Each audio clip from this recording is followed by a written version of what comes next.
So, hello everyone. My name is Andres Quintero. I am a master student for the Health Policy Planning and Financing program of the LSE and the LSHTM University. And from the Health Society of the London School of Economics, we organized this session to talk about an important topic about some policy implications and unintended consequences that have happened in Mexico during the past 5 years or so. And with me, we have two researchers and health advocates in Mexico that are part of a advocacy group and think tank in Mexico. And they are going to present to us research that they have done in Mexico and that was presented this year, which illustrates part of the problem. And we are going to, and we hope that you get some illustrating points, and we can have a discussion at the end of the session about future research points and also share some experiences from your own countries about this important topic about the medicine procurement process, which is one of the most important parts of the health system and the health care itself. So it is a pleasure to have you everyone here. And please, if you have any questions that come up during the session, please put it on the chat or raise your hand, and then we can have it at the end of the session. So without any other introductions, I would like to share the floor with Andres Castañeda and Frida Romay. Thank you very much. Thank you, Andres. Thank you, Frida, and everyone. It's an honor to be here with you. Since we are a small group, I think it could be a nice idea if we start the conversation. If you have any thoughts at any point, feel free to just raise your hand and ask your question or place it in the chat. Frida and I work in an NGO that's called Nosotrxs or Nosotrxs. The X is for inclusion, so you could spell it as you please. In Spanish, it's complex. In English, I think it's a bit more complex. But Nosotrxs is part of the zero shortage or cero desabasto in Spanish collective. And I'm gonna talk to you a bit of what we do. But before, I think it's quite important for you to get to know the context of how Mexican health system works. So I'm going to take a couple of minutes to do that. And before of that I'm going to share to you. Let me just make sure that the audio is working. Perfect. A video of the collective. Sana, sana. Desde que nacemos y durante toda nuestra vida, la salud es nuestro derecho. Nada ni nadie nos la debe limitar ni condicionar.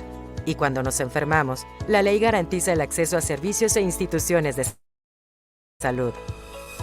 Eso incluye que haya las medicinas, equipos y materiales de curación necesarios para todas las personas. El colectivo Cero Desabasto está formado por personas de todo el país y de todos los sectores. Y buscamos que a nadie le falten nunca sus medicinas. Colabora con nosotros en nuestra página cerodesabasto.org y reporta anónimamente si sufres desabasto de medicamentos, insumos y vacunas. Cada reporte cuenta, ya que le ayuda a las autoridades a identificar el problema y poder resolverlo. Si sumamos esfuerzos, podemos luchar juntos por nuestro derecho a la salud y lograr para todas y todos una vida sana, sana. Perfect. I'm going to talk to you a bit later more about this project. But before, Nosotrxs, it's a movement that seeks to rebuild democracy from citizenship. So we have two main frames. So one is a political pedagogy, and the second one is a collective organization with the aim to defend and demand everyone's rights in Mexico. And the Zero Shortage Collective, it's form of 83 organization and patient groups that we have a lot of projects, but one important is this platform that you saw the video, where people can report when they don't receive, or physicians, nurses, everyone can report when they don't have the medicines to work, or the medical supplies. Before this, Mexican health system is complex, but it's mainly divided in three main sectors. The one that's covered by Social Security, which are the two main institutions. It's the IMSS for the formal private workers. ISSSTE is for the government workers. And there are some other social security organizations like Pemex, that's the oil company, the public oil company, and armed forces and Marines also have their own system. Then there's people that works in the non-formal sector that has access to help in a different health system that's divided in two. One that's operated by the different states in Mexico, and some federal hospitals. And there's this other subsection that's operated by the IMSS, but it's focused, or the population, the aim population, it's population without Social Security. And finally is this private sector in Mexico that's been growing in the last years, and I'm gonna talk to you a bit more of this. Then also it's important to see how public expenditure and private also, but the health expenditure as a whole is quite small compared to the rest of the OECD countries.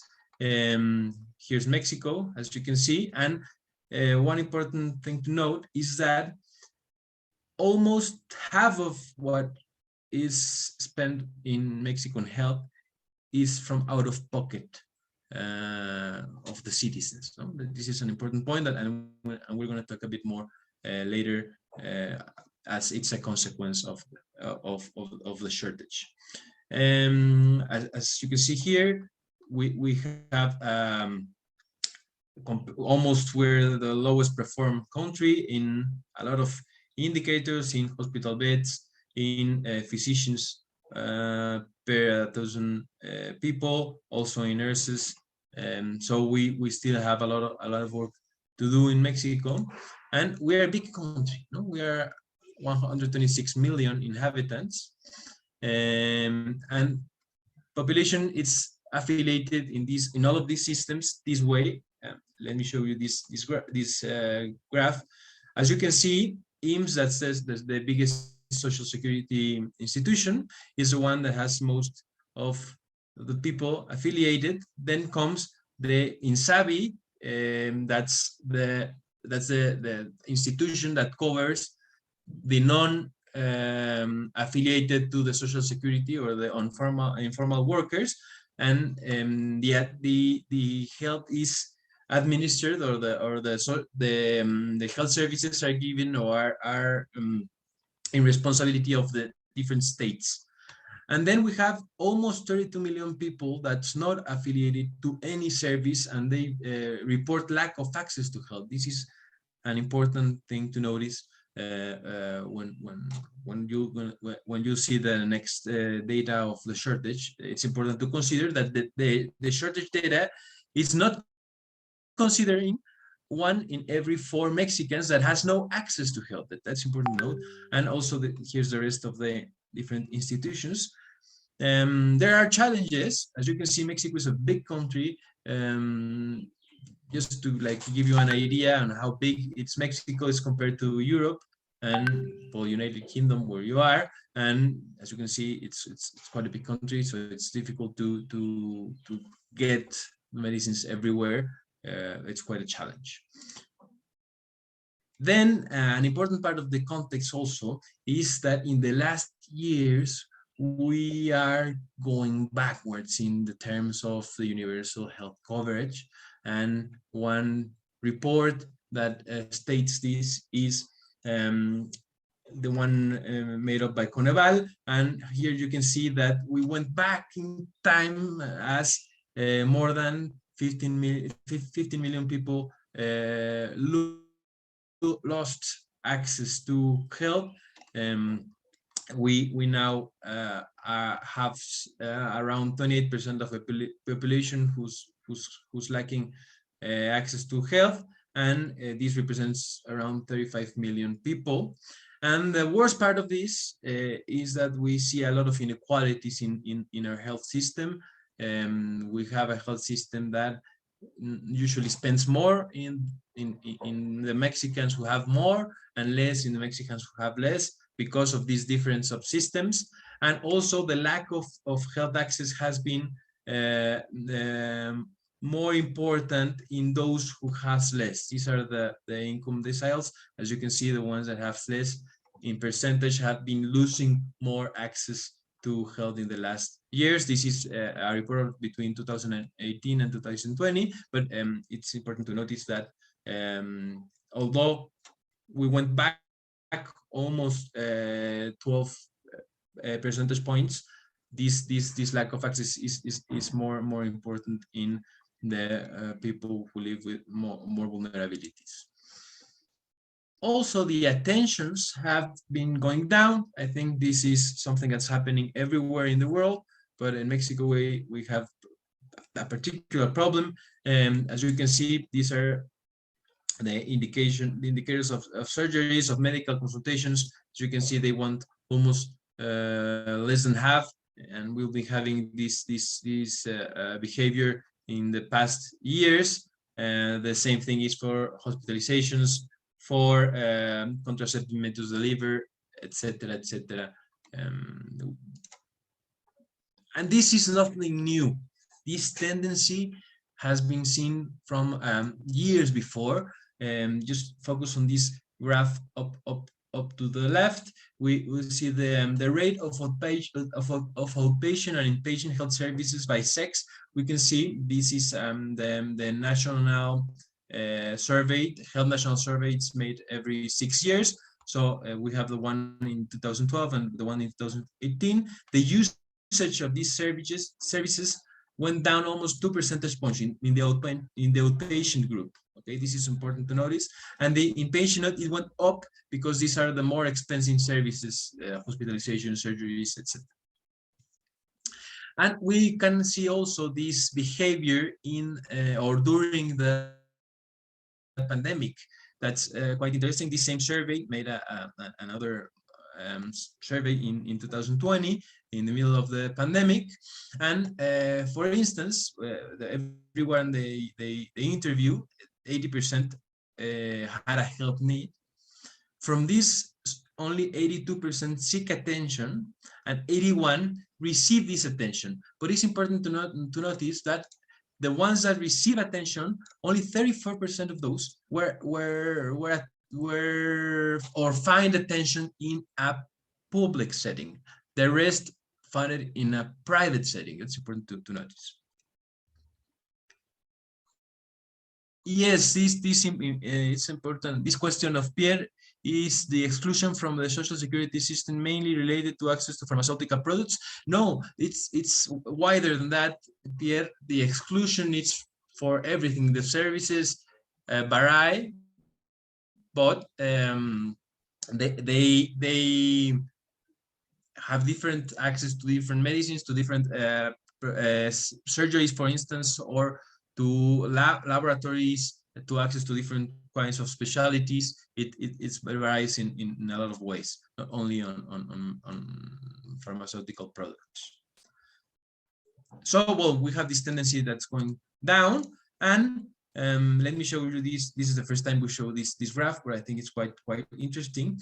This is the data from the regulatory agency of the private and public consultations or offices, where you can see that it has been increasing in the last years, mainly during the pandemic. The increase in the public offices went slightly high, but the private ones went wide up.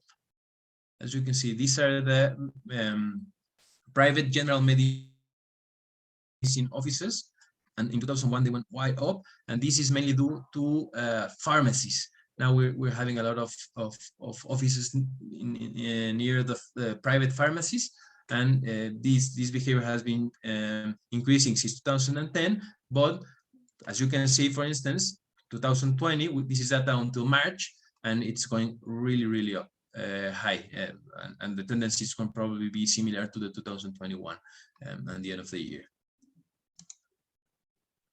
Okay, so up to here, it's the context of the Mexican health system. I hope you get a general idea of how it works. It's quite complex, so I'm gonna stop boring you with that.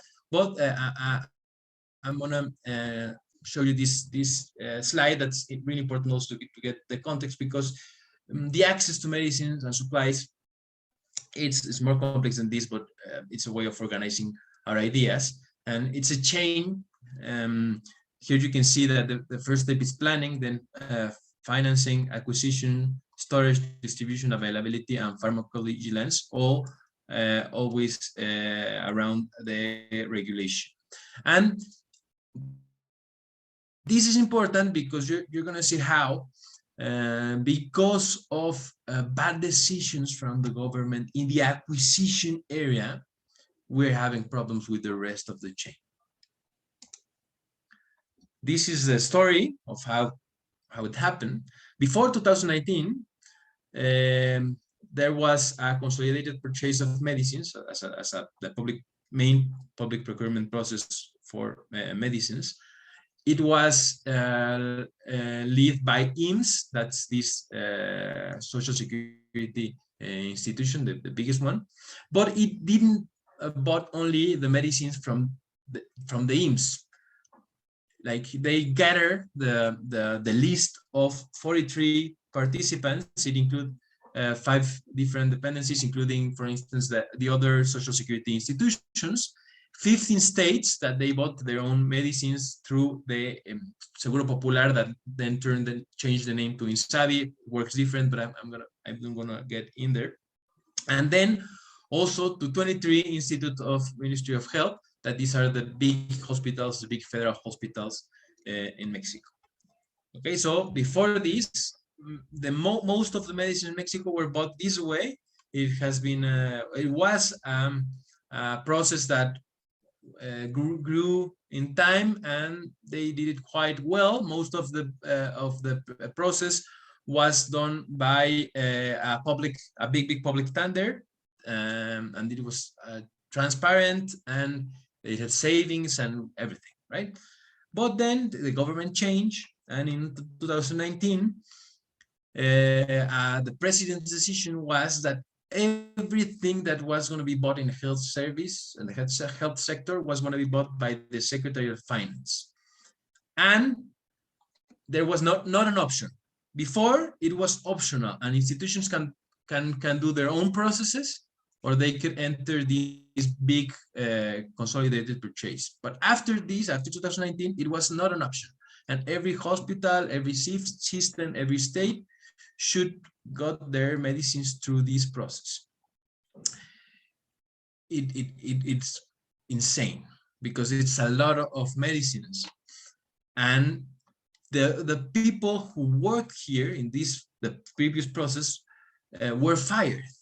So all the experience, all the knowledge went away, and this was an unidirectional decision. No one was consulted, no the pharmaceutical, no the different institutions, anyone. So it was just a direct order from the president, and then they tried, but it obviously didn't work because it was done without planning, improvised, etc. And we're going to see you the sad consequences of this. But since it didn't work in 2019, they tried with the UNOPS, that's the United Nations Office for Project Services, and they merged in this consolidated procurement process. They tried doing this they tried that hard that they had to modify the Public Procurement Act, because normally in the Mexican procurement system, you had to receive the service or the goods, and then you paid.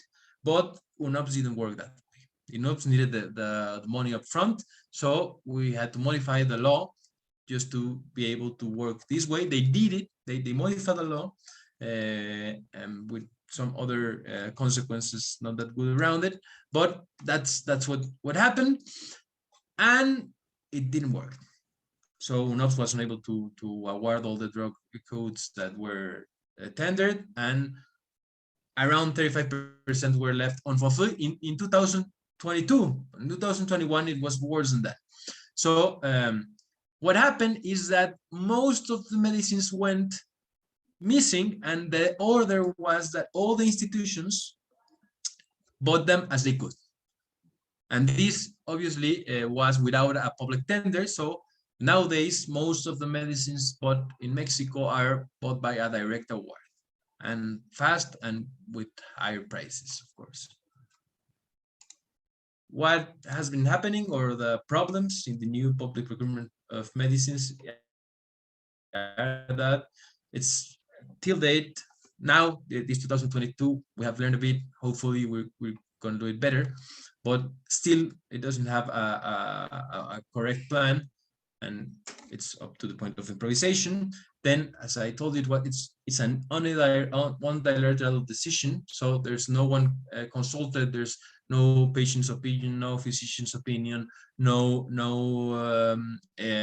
other agencies, government agencies' opinion, and obviously non-opinion from the producers. That's not sometimes important to know about this. After it's the solution, they try to, the argument behind this, it was that there was a lot of corruption in the process.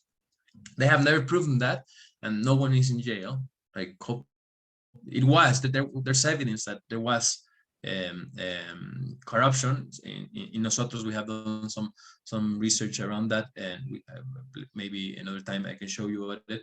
But they are not solving the problem with this new option, since as I told you, they are only focusing on the acquisition, and they forgot about the storage and the distribution in a big country with a lot of geographical difficulties, and with the complexity of transporting medicines. It's quite difficult. It depends on, some need special temperature, the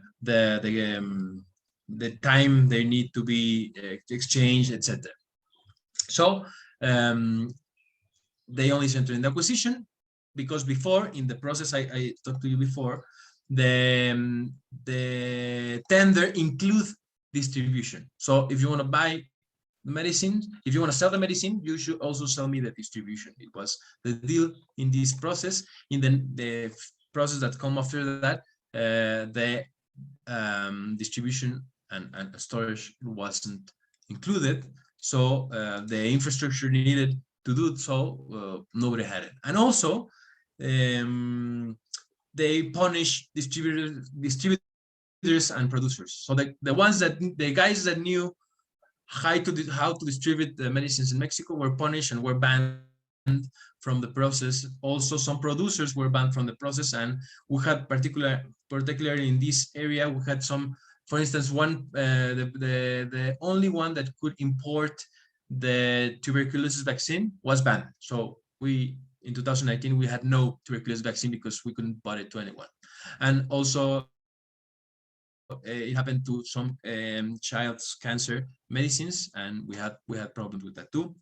And the model has changed 3 times, so there's no stability nor confidence in the ones that produce the medicines, and this has been deteriorating the confidence in the process, and also it's raising prices and reducing the number of bidders to the tender. Okay, so that's I'm done here. Thank you. I'm gonna let Frida with you explain you what's happening around. Well, thank Andres. Before continuing with the presentation. I want to say that it is a great pleasure to be in this panel. Also, I want to emphasize that we appreciate the support and trust extended by Isaac Bencomo, Andrei Georgescu, Andres Quintero, and the rest of the members of the London School of Economics Health Society. And having said this, I'm going to continue where Andres left off. First of all, we present a report that is called Radiography of Shortage in March of this year. And we try to answer different questions to understand how the shortage is happening in Mexico in different areas. And the first question that we want to answer is, how many prescriptions have remained unfilled? We asked some questions to the leading health institution in Mexico and the principal actors of the national health systems. And when we ask how many prescriptions have been filled, totally, partially, and not filled, we found that just in 2021, 9.7% of the prescriptions in the leading social security health institution were not effectively filled. And in this graph, you can see how there is an increase in the percentage of prescriptions that were not filled. Next one, please. Also, we prepared this summary per the principal health institutions in Mexico, and you can see at the end of this image that the number of prescriptions that were not filled increased during the last 5 years, and only in 2021, just over 24 million prescriptions were not effectively filled by the leading social health security institutions.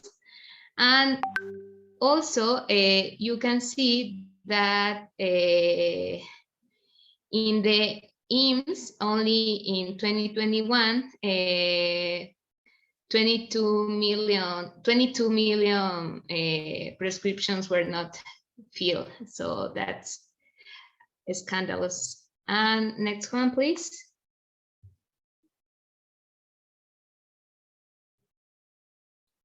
Next one, Andres, please. Also, in the IMSS, that is the leading health security, social security institution, we find that the supply of medicines, medical supply and vaccine has fallen during the last 5 years. And in the IMSS, there is a program that is called In Bienestar, which is focused in cover the population without social security. So they are the most vulnerable population of Mexico. And you can see that the most affected, as many topics, were the most vulnerable population, that is the population without social security access. And you can see in this graph that just in the last year, in 2021, the percentage of IMSS prescription decreased in 81% only in IMSS Bienestar. Next one, please.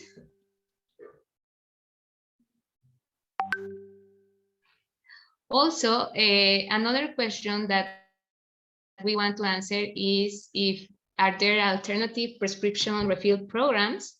and how do they work in these living social security health institutions. And we found that not all the institutions have this kind of programs, but there is like a big program which is implemented at the IMSS. This is the program Your Prescription Counts, or tu receta cuenta in Spanish. And in this graph, you can see that the IMSS is using more and more vouchers every year. You can see the increase in the last 5 years in the bars. And at the same time, the percentage of vouchers issued has decreased. So there is a big problem in the implementation of this program at the IMSS. Next one, please. In the case of also, we want to know about the shortage on vaccines, on vaccinations. And we try to ask to the living health institution, but they told us that they don't have all the information that we were asking. So we entered to a health data system of the Ministry of Health called Cubos Dinámicos. And we analyzed the data that were there, and we found that the coverage of the primary national vaccination coverage also decreased. In these graphs, you can see, for example, with the vaccination of papilloma, how can I pronounce? I don't know how to say in English, but the BPH, yes, the BPH vaccine. It's well said, no. Don't worry. Well, the BPH vaccine, you can see a big decrease in the year of 2020. And also with another vaccines, there was a shortage of application of these vaccines, like the pneumococcus and tuberculosis and other ones. Next one, please. Well, here is a chart of the human papillomavirus vaccine delivery, and you can notice that in 2017, 2.5 million, more or less, vaccines were applied, and just in 2021, less than 100,000 vaccines were applied. That is a big decrease with this vaccine. And next one, please.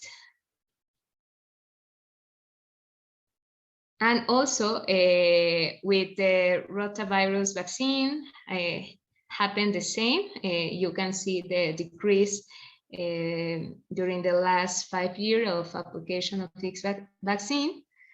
Next one, please.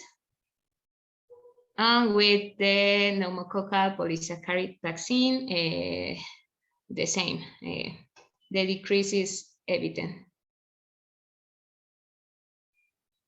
And another question that we wanted to answer in this report is where patients turn or what they do when they don't receive their medication or vaccination. And we found the following.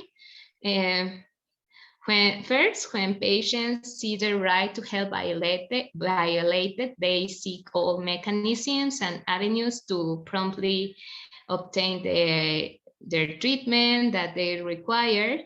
And all health institutions have various tools for rightful claimants to file complaints. And however, these alternatives are primarily unknown to patients who don't identify precise mechanisms and transparent rules to ensure that the complaint is translated solution to the problem expressed. And in this graph, the number of complaints presented at the IMSS and ISTE is represented by the purple and blue bar charts, and the prescriptions not effectively filled are represented by the dotted lines. And you can see a constant increase in both complaints and also prescriptions not effectively filed between 2017 and 2021. And in the case of the IMSS, the institution registered in the year 2021, 11,367 complaints, and the month with the highest number was September with 1,412. And between 2020 and 2021, there was an increase in 43% of complaints at the IMSS. On the other hand, in the case of ISTE, this institution registered in the year 2021 4,168 complaints, representing an increase of 96% compared to 2020. Next one, please. And another channel we have created for citizens is our platform, cerodesabasto.org, which is a tool to report shortage of medicines, supplies, and vaccines, where patients, their families, and health professionals can report the lack of any drug, medical supply, and vaccine, including COVID-19 vaccines.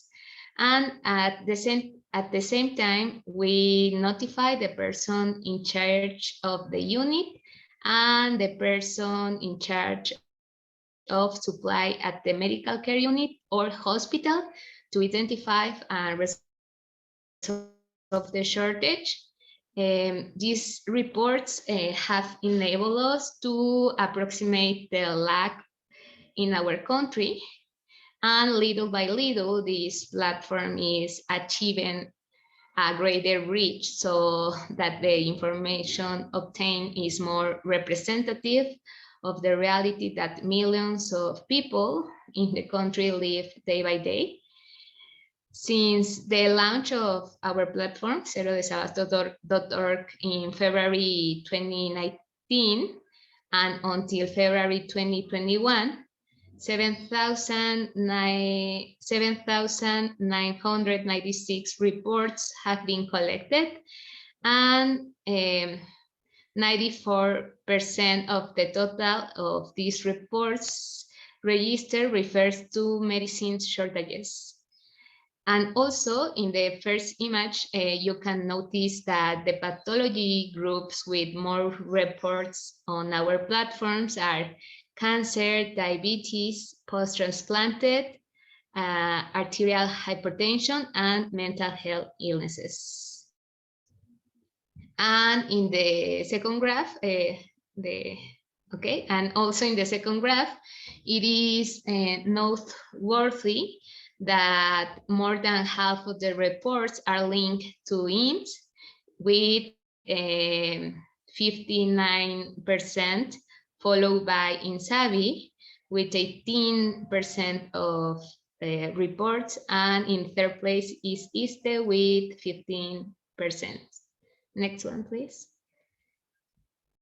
Finally, and when administrative resources are not sufficient, many patients end up seeking legal advice, so that through jurisdictional instance, they are guaranteed effective and free access to the treatment they require. and the healthcare provided by the subsystem to which they are affiliated. The most common legal remedy to which patients resort is indirect amparo. Sorry, but I didn't find a great translation for this term because it is a legal figure that only functions in Mexico and shares some elements with another Colombian legal figure called the tutela. The amparo is, in simple terms, a constitutional control trial, and the basis for an amparo lawsuit can be summarized as a guarantee of protecting an individual's human rights. And there are two types of amparo, that direct amparo and indirect amparo. In this report, we only add the number of indirect amparos because its nature is more related to medicine shortage lawsuits. And in this chart, this chart's graph shows the number of amparos presented against the General Health Council between 2019 and 2021. For example, from January 2019 to February 2020, only 15 amparos were presented, but in the rest of 2020, patients promoted 4,227 amparos. And in 2021, the number of amparos climbed to 15,980 amparos, and this represents an increase of 278%. That is crazy.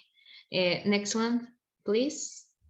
Following the same trend as the General Health Council, the number of indirect amparos related to shortage in IMSS increased by almost 300% at the same time. And next one, please. Finally, we also wanted to understand the indirect consequence of shortage. And there is no single answer to this question. At the individual level, the indirect effects not only affects people's health and disease conditions, but also have repercussions on their out-of-pocket expenses, mental health, and family environment, professional performance, etc. And on the other hand, the collective, at the collective level, the consequence impact the national health system performance and public health. So in our analysis period, 2017 to 2021, we noticed an illegal market of medicine, stolen and counterfeit drugs in several federative entities. And unfortunately, no national and official statistics concisely explain what is happening concerning crimes involving drugs and medical supplies, since the classification of crimes in the country is not standardized, and nor does it consider the precision in the category of drug theft. However, those who do tell the story have been the journalists who have been reporting these events, and it is increasingly recurrent to see some notes about massive theft or the issuance of health alerts for some medicine in the media. The COFEPRIS, which is the Mexican Health Regulatory Institution, is in charge of receiving the reports related to counterfeit and stolen medicines. And from 2017 to 2021, 59 health alerts were issued by COFEPRIS. Of these, 58% are linked to counterfeit drugs, vaccines, or supplies. And furthermore, the total of reports filed with COFEPRIS for notification of stolen and counterfeit medicines increased by 137% in 2021 compared to 2020. Next one, please. In addition, also another indirect consequence is that the leading social health security institution bought fewer millions of drugs from the pharmaceutical industry, which is also explained by the changes, as Andres said, in the purchase mechanism, the penalties that some pharma companies receive, and the affectations on the global production when the pandemic started. Next one. And another consequence is that the total out-of-pocket spending on health increased 40% between 2018 and 2020, especially on medicine, where out-of-pocket increased 68%. Next one. And well, according to our data, there is no doubt about it. Access to medicines in Mexico has deteriorated, and the individual will not find the solution. Instead, the collective will see the answer by putting the people at the center with a social justice frame. I will give you the floor, Andres. It's just to finish and start the debate. As one of the solutions we're trying to seek, we are opening the Citizens Observatory for Access to Medicines and Health Supplies. It is a form of four the biggest universities, public universities in Mexico, the UNAM and the Universidad de Guadalajara, and also two important universities, the Colmex and the National Public Health Institute, and also the Mexican Society of Public Health and Nosotrxs are included in the team. We try to, we seek to have indicators that let us see where are the barriers to access to medicines, and also it will be a table where everyone could get together, patients, health professionals, the different institutions, to find solutions to this problem. And yeah, maybe I think here's our mails and everything, and we could start the debate. I think there's some good comments already in the chat and some questions. You let us know how to proceed, Andres. Sure. Well, thank you both for this interesting talk about this research that you have published this year. Students that are now getting in these topics of how the health system work and what are the actual points that the health system need to cover to ensure that people have access to healthcare. These type of topics are really relevant to new health advocates and new health policy makers like the one that we are studying in the LSE and the LSHTM. So for us, it's a very important topic, and it was a very interesting case study that when I talked to you, it was such an interesting topic for me, because now that some of us are taking the pharmaceutical economic modules at the LSE, it has been an interesting topic about how European countries try to tender this or tackle these issues that we have demonstrated now with your talk. And there's a small talk about Latin American countries or LM, low and middle income countries, and how we are dealing with these situations. So thank you both for this talk. So now we open the floor to anyone that has any question or any comment on the information that was presented here. So the way with that we can proceed, since we are only 12 people in the meeting, we can raise our hand with the Zoom options, and then we can start talking for a couple of, well, like, I don't know, 15 minutes more, than, because we are like almost on time that was planned for the meeting. But if people want to stay more, we can stay more and talk whatever you like. So if anyone has any comment or any question, we can start with that. And if not, there are some comments on the chat box. So Jimena Werner, if you want to say your questions out loud, I think we can do that in that way. Or, yeah. I don't know if Pierre is already. Okay, so Pierre, please. Oh, thank you. Thank you, Andres and Frida, for this great sharing. As Andres said, it's well matched with what we are learning at school. And I only have like a question related to the access issue. I don't know how it affects like rural and urban population in Mexico, if there is any differences in access to medicine. And also before the changes in the pharmaceutical policy, for example, that resulted in unintended consequences. How was really the situation in terms of equity in access to medicine in Mexico? Thank you. Thank you, Pierre.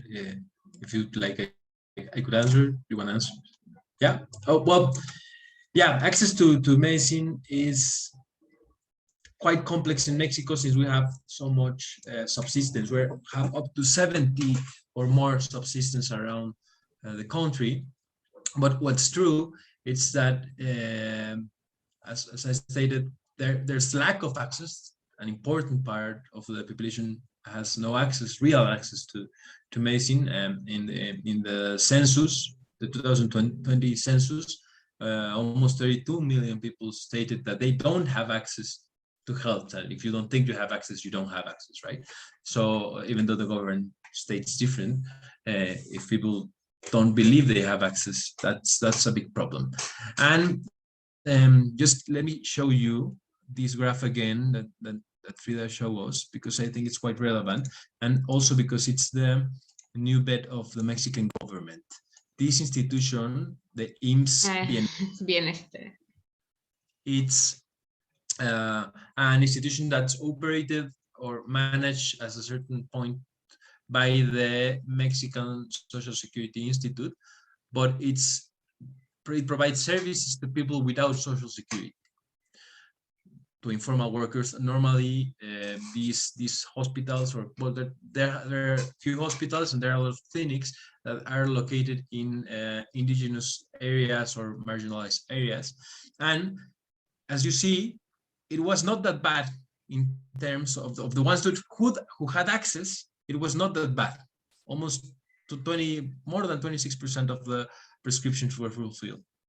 But when we have problems, as it happens in every area, when we have problems, the problems are marked more importantly in those who are more vulnerable. And as you see in this shortage period, even white words for the people who have access to this new system, that's the new bet of the government. Actually, the idea, or what's planned has been announced by the Mexican government, is that all the people who has no access to social security is going to get health care by the IMSS Bienestar now.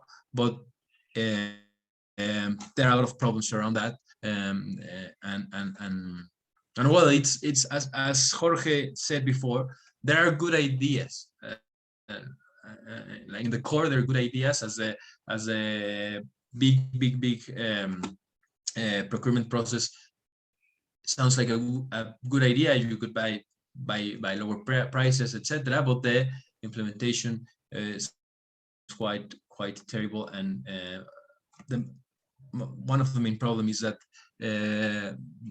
it's an unilateral decision, and well, so access is limited to some people, and also there's different types of access, as I said before. There are some people in Mexico that had access to the best doctors, to the best medicines, to the best surgery, etc. And there are people in Mexico that has no access.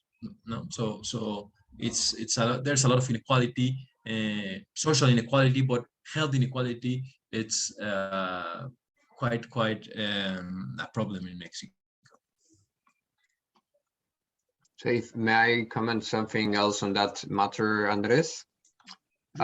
Also, I think one important comment that is here in the chat box is about the external issues that a health system could face in terms of political pressure that actually have some consequences on the access, for example, in vaccines. So in the previous decades, we have a national enterprise or a national company that was in charge of the production of nationally of vaccines, that is Birmex. And here Jimena says in the chat box that it was funded through our, it was funded throughout several political moves. So it is true that in general in the region in Latin America has been an important issue that national companies of generic medications and also national production of vaccine have been undermined during the past decades. So now we import a lot of the vaccinations and the medicines that we need in the countries. So as the African continent and Latin, in general, the global South, we rely a lot on the need and the access and importation of these medications. So some important topics that we need to face as countries and new or future political leaders is how we can strengthen the production of regional vaccination centers, and also how to improve or create new companies that produce vaccination nationally. So yeah, well, it was something that I want to also add to your comment. Yeah, and in the same trend as Jimena stated, yes, there are a lot of reasons. Like there are a lot of products in the health industry, and there are a lot of specific reasons of shortage. For instance, HPV vaccines. It's not that of a pandemic consequence, because since 2019 the coverage went down. It's because one of the companies that produced the vaccine went out of market, and we didn't get in line on time. That's mainly the problem. Yes, TB vaccine also having problems of shortage of limited productions or limited supply worldwide, but also it's a problem because we banned one of the importers in Mexico. So there are more than one reason for that, and also since there are problems in the world in limited supply, Mexico is a big country, so we are a good client. You see, like we could do stuff to ensure the supply. We have also good experiences. For instance, the influenza vaccine with Sanofi, it was signed a public-private agreement in the production, in local production of the vaccine, and we ensure the lowest price on the influenza vaccine. We have it in Mexico because of this agreement, and we are ensuring our supply for the next 10 years. So there are good experiences. So what policy do? This is an important way of seeing it. Matter. Like if you do a bad policy, you have bad consequences. If you have good policy, you probably will have better results, right? So if anyone has any other comment or want to ask any other questions, please raise your hand and we can give the floor to you, or write it on the chat box. If not, then, well, my main takeaways of this session, I think, is the importance of how policy making processes need to be addressed for this important part of the healthcare system. We know that health systems and in general health is not a matter of only access to curative measures. It's about primary healthcare prevention and any other important topics or important building blocks of a health system, like the financial, the stewardship, the organization of the health system.